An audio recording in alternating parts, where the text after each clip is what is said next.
pointed out Bashar al-Assad's Syrian propaganda as well, someone who covered Syria for a very long time.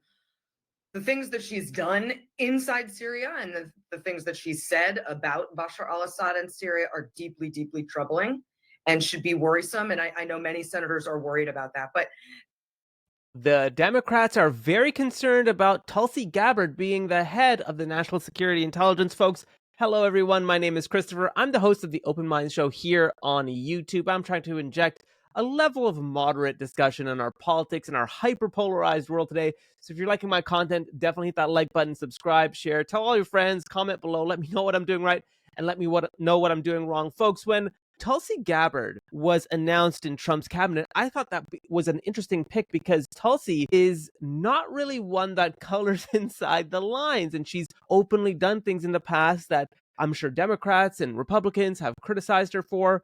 But interestingly enough, when it comes to ending wars abroad, Tulsi has taken a much more diplomatic approach. Now, this has ruffled the feathers of people who think that you should not be meeting with leaders who engage in chemical warfare, such as Bashar al-Assad in Syria. But Tulsi did exactly that many years ago. And interestingly enough, she explained why she did so on the Joe Rogan podcast. So let me share with you that. And then what I'm also going to do is share with you what Democrats wanted to do with endless wars in the past. Let's go.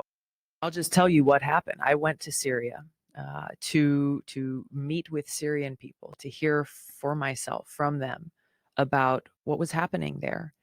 While there, I was offered the invitation to meet with the president of Syria, and I took it because I think it's important for us to have the courage to meet with leaders, whether they be friends or adversaries or potential adversaries, if our focus is on national security and on peace.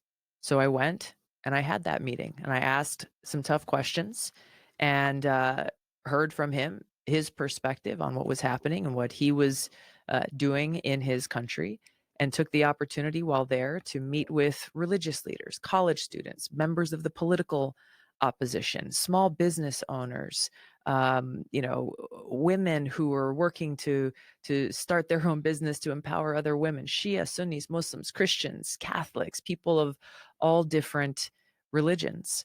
It is because of that and that meeting and my staunch opposition to regime change wars in Syria and in other countries that political opponents and others have chosen to try to smear me, my reputation, and my campaign, and to label me, as you said, she's a supporter of this dictator. Well, if that's true, then anyone who opposed the Iraq war is a Saddam Hussein lover.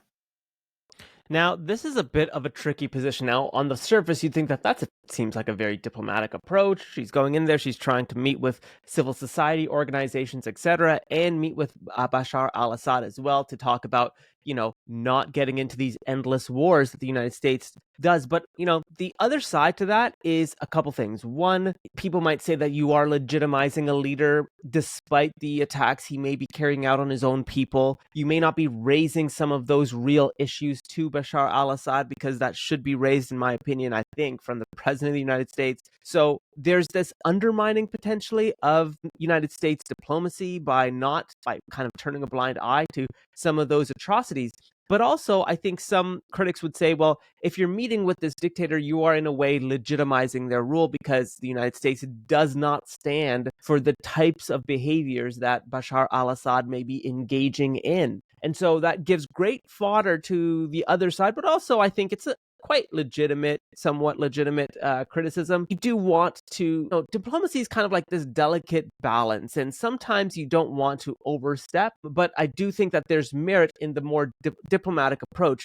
And perhaps this is what Trump has noted about Gabbard's past, because she is very much against this interventionist approach that the United States has taken on many wars in the past. But this is something that I've said before. The Democrats have taken this non-interventionist diplomacy stance countless times in the past. And it's interesting to see that Democrats now are criticizing Tulsi Gabbard of the very same policies that they themselves once supported. Interestingly enough, to prove this point, I just want to share with you, this is Barack Obama in 2007.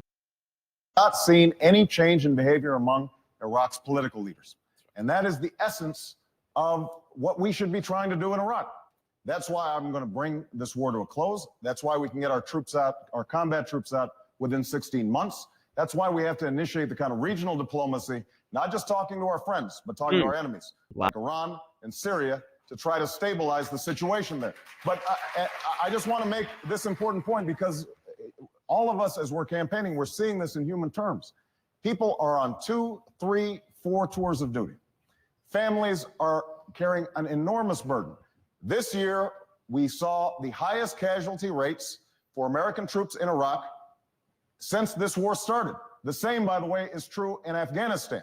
If we have seen a lowering violence rate, that's only compared to earlier this year. We're back to where we started back in 2006. All right. And so the notion that somehow because we've gone from horrific violence to just intolerable levels of violence, and that somehow that justifies George Bush's strategy, is absolutely wrong, and I'm going to bring it to a halt when I'm President of the United States. You know, I often wonder if Barack Obama were running for president today, would he be running as a Democrat or a Republican? Because that stance, I don't know, taking diplomatic means to talk to, I know he was talking about Iraq and talking to Syria with regards to what's happening in Iraq. Let's not mince words. Back when Obama was running, I remember clearly Obama being grilled by Republicans because he had suggested at the time that the United States should sit down with its enemies like Syria, like Venezuela, like Cuba, and talk diplomatically about some of the issues that they face. And to be honest, at the time, again, as a student of politics, I remember at that time, because I was out of university, etc., but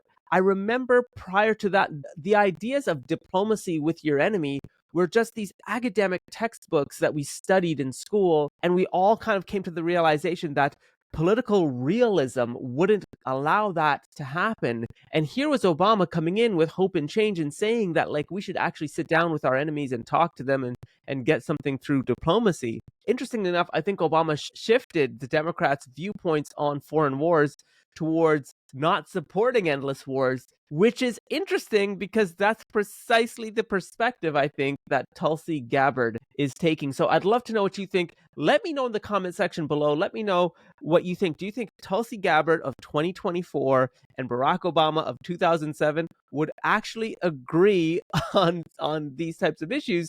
And would the Democrats and Republicans also agree? And also, I'd love to know from you, what do you think shifted Democrats' perspectives on war that changed from that time to now?